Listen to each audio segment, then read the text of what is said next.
2017, he makes a statement in Georgetown University.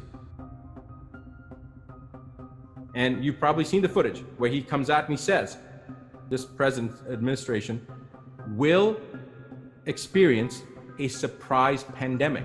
We are now a few days away from a new administration. There is no question that there will be a challenge, the coming administration, in the arena of infectious diseases, but also there will be a surprise outbreak. Now, I don't know about your crystal ball, but my crystal ball doesn't work that accurately. So how did he know in 2017 that there was going to be a pandemic? So these are the things that I see. Now, you asked me, do I know him? I don't know him. Then you asked me when we started, do I have any knowledge of anybody that works with him? I have a friend, a very good friend, that actually was in the NIH for 22 years, Dr. Judy Mickowitz. In fact, we released the first video yesterday, our first of 4. Dr. Mickowitz spent time at the National Institute of Health. She was doing the gain of function. Remember, gain of function is to make something more virulent, make it more damaging, make it more destructive, make it more resistant. So she was involved with the research on gain of function for Ebola, all right? When she's done many other things with cancer and with chronic fatigue and certain other types of processes.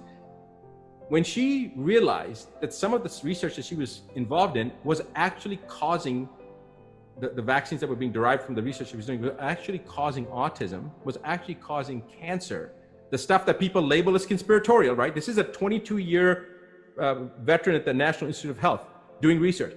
When she said she was going to come out as a whistleblower, she was threatened. Her career was threatened, her life was threatened, and she, to her credit, did not back off, and they framed her and they sent her to jail. It was intended to appear as if I took confidential material, names, and intellectual property from the laboratory.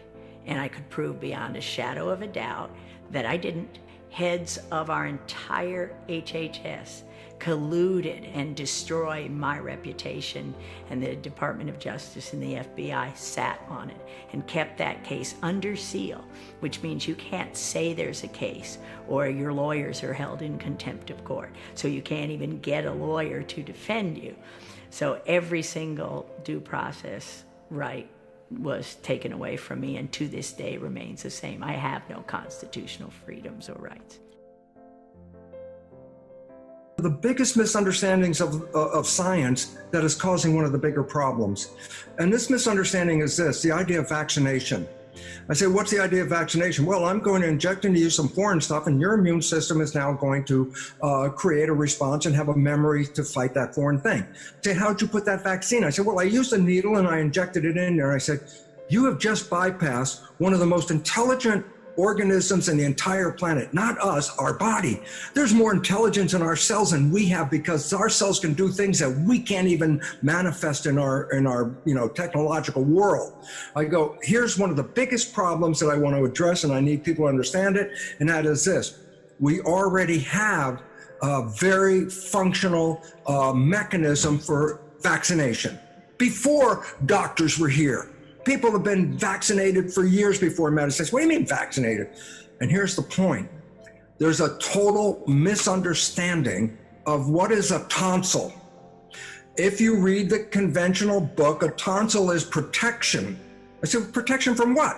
Well, all the openings in the head, mouth, nose, ears, eyes, all connect to the throat. So anything that can come in from the outside environment has to pass through the throat, and that's where the tonsils are. I said, yeah, they're there for protection, says the book. I said, wait a minute. The throat has the thickest lining of the entire digestive tract. It's thick as skin. I say, why is it relevant?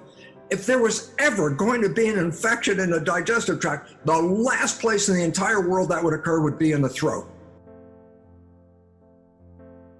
It's not that any of us are against vaccination, just that the knowledge of the past 50 years and more says that every time we have a pandemic, it's driven by this inappropriate vaccination, which drives this cytokine storm. So there isn't anything, none of our vaccination programs have worked, and because of the way we have either attenuated the antigen, which means make it weaker. Originally in the polio vaccine, and this is in chapter 5 of our first book, Plague, the original cases of autism in the United States, and the first outbreak of myalgic encephalomyelitis called chronic fatigue syndrome, which is in fact that sickness behavior that Bruce was describing, spun out of control. Light sensitive, sound sensitive, everything's on fire in pain. Every alarm system's going off, and we have no dimmer switch. We have no brake. We can't turn it off.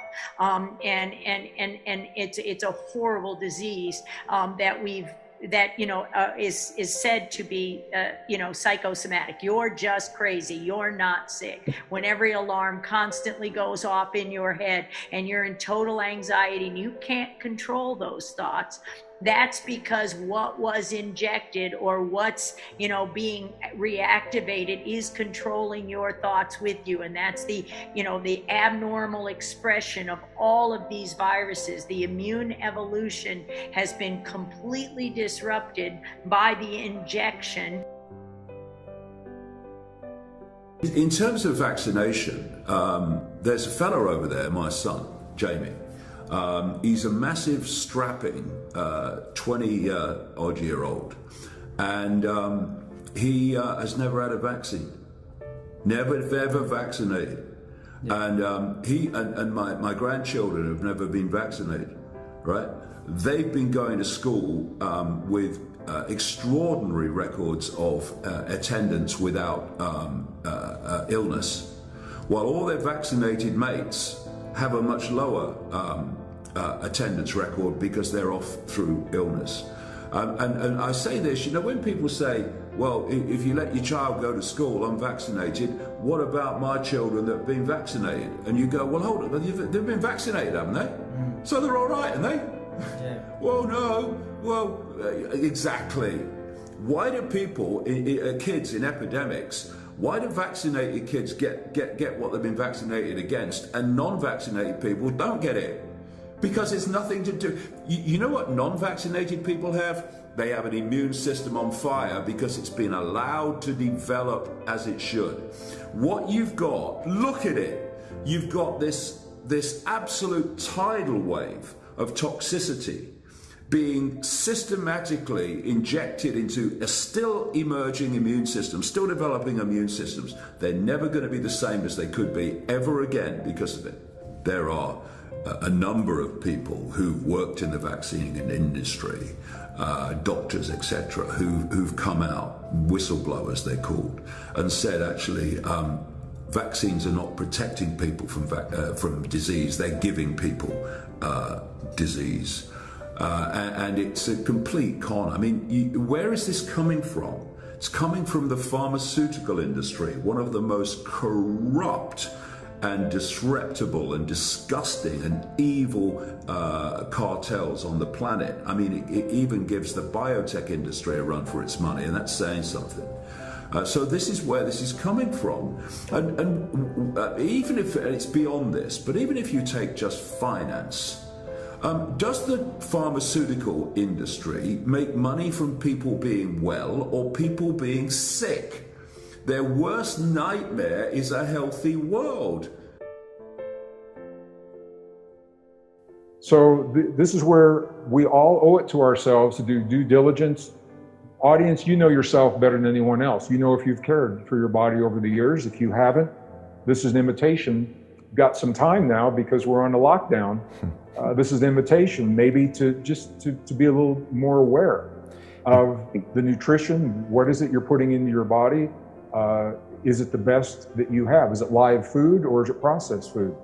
Movement is medicine. The opportunity to do some kind of movement every day, whether it's indoors, yoga, floor exercises, outdoors, walking, running, whatever it is. All of these things contribute to a strong and healthy immune response. So you're right, Brian, they are fast tracking the vaccines as well as the medications. And they're doing it from a number of different perspectives in terms of how these things are going to work.